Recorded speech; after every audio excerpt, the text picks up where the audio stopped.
Hello, कैसे आप लोग। स्वागत है हमारे YouTube चैनल में। इस वीडियो में हम बात करने वाले हैं पाइल का क्वांटिटी एंड पाइल कैप का क्वांटिटी कैसे निकालते हैं। ठीक है, अगर आप मेरे चैनल पर नए हो तो प्लीज वीडियो को लाइक। डायमेंशन ले चुका है और इसमें आपको बताऊंगा कि कैसे इसका कैलकुलेशन निकाला जाता है। अगर आप साइड इंजीनियर हो तो ये सारी चीजें आपको आना चाहिए और ये डिटेल में वीडियो बनाऊंगा कि जिसमें आपको कोई भी एक डाउट ना हो। ओके, एक डायग्राम आपको दिख रहा होगा, ये हमारा पाइल कैप का डायग्राम है और डायमेंशन प्रॉपर लिखा हुआ है। ठीक है, ये पाइल से पाइल का डिस्टेंस है 1.1 मीटर और ये एज का डिस्टेंस है 0.9 मीटर। ठीक है, ये क्लियर हो गया होगा। फिर राइट, ये हमारा ये है जो पाइल है, ये पाइल से इस पाइल के बीच का डिस्टेंस है 1.8 मीटर और यहाँ से एज का डिस्टेंस है 0.9 मीटर।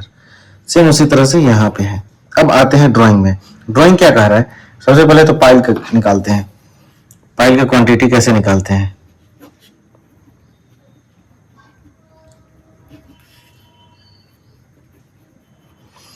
अगर ये हमारा सिलिंड्रिकल है, पाइल का डेप्थ दिया हुआ है 30 मीटर। सबसे पहले तो यहाँ पे ले लेते हैं, लेंथ हमारा है 30 मीटर, डाया ऑफ पाइल है कितना 1.2 मीटर।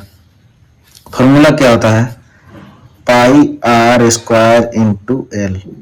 ठीक है, एल या एच आप कुछ भी लिख सकते हैं, ये इसका फॉर्मूला है। ठीक है, पाई का वैल्यू कितना है 3.142 इंटू आर क्या है, यानी कि ये डाया हो गया तो आर इसका सेंटर यानी 0.6 हो जाएगा। तो 0.6 का स्क्वायर इंटू डेप्थ कितना है 30 मीटर। सीधा सीधा फॉर्मूला है आपका, इसमें हम लिख के इसको कैलकुलेशन कर देंगे।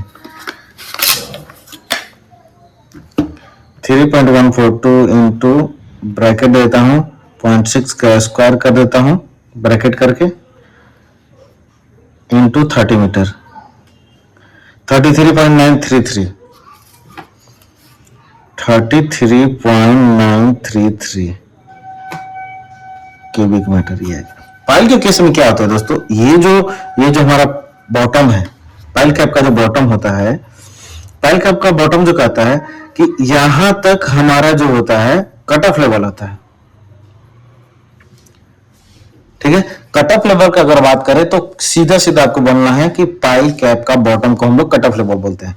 कट ऑफ लेवल में फिर हम लोग क्या, जब पाइल का हम लोग कंक्रीट करते हैं तो वो क्या होता है, जैसे हम टिमी पाइप से हम कंक्रीट करते हैं तो इसमें मड रहता है। मड क्या होता है कि जब मैं कंक्रीट यहाँ पे डालना चालू करता हूँ, जैसे ही कंक्रीट डालता हूँ तो मड ऊपर आता है, कंक्रीट नीचे आता है, मड ऊपर आता है, कंक्रीट नीचे आता है, मड ऊपर आता है। उस केस में क्या होता है कि ये वाले एरिया में पूरा कंक्रीट और मड मिक्स रहता है। ठीक है, हमेशा कभी भी पाइल करना चाहिए तो ओवरफ्लो कराना चाहिए। ओवरफ्लो मतलब कि कंक्रीट हम डालते रहेंगे, कंक्रीट बाहर निकलता रहेगा, कंक्रीट डालते रहेंगे, मड और कंक्रीट मिक्स होकर बाहर निकलता रहेगा। तो ये हम ओवरफ्लो कराते हैं और कहीं ना कहीं हमको इस लेवल तक कंक्रीट करना पड़ता है। कम से कम डाया पाइल का 1.2 इंटू 1.5 टाइम करना पड़ता है कि आपका प्रॉपर कंक्रीट ऊपर में आ जाए। फिर उसके बाद ये वाले एरिया को हम लोग चिपिंग कर देते हैं। चिपिंग करके फ्रेश कंक्रीट के पास से हम लोग एक जो कट ऑफ लेवल डिसाइड करते हैं वहां से हम लोग पाइल कैप का बॉटम का काम करते हैं। ठीक है, ये हमारा पाइल का हो गया। अब हम आ जाते हैं पाइल कैप का। पाइल कैप का क्या है फॉर्मूला, पाइल कैप का फॉर्मूला है, लेंथ आपको दिया हुआ है 5.4 हो जाएगा, विड्थ आपको दिया हुआ है 3.6 हो जाएगा एंड हाइट दिया हुआ है 1.5 मीटर, ये हाइट दिया हुआ है। तो एल बी एच मैं कर देता हूं, L into V into H 5.4 into 3.6 into 1.5 5.4 into 3.6 into 1.5 29.16। ये आपका इस पाइल कैप का क्वांटिटी आ गया। ठीक है, बीबीएस सीबीएस का बहुत आसान है, मेरे इस चैनल पर वीडियो पड़े हुए हैं बीबीएस के। अगर आपको नहीं पता है तो जाके वीडियो देखिए। अगर कोई भी चीज डाउट होता है तो आप मुझे कमेंट्स करिए और ईमेल आईडी दिया है उस पर आप मेल भी कर सकते हैं। ठीक है, थैंक यू सो मच।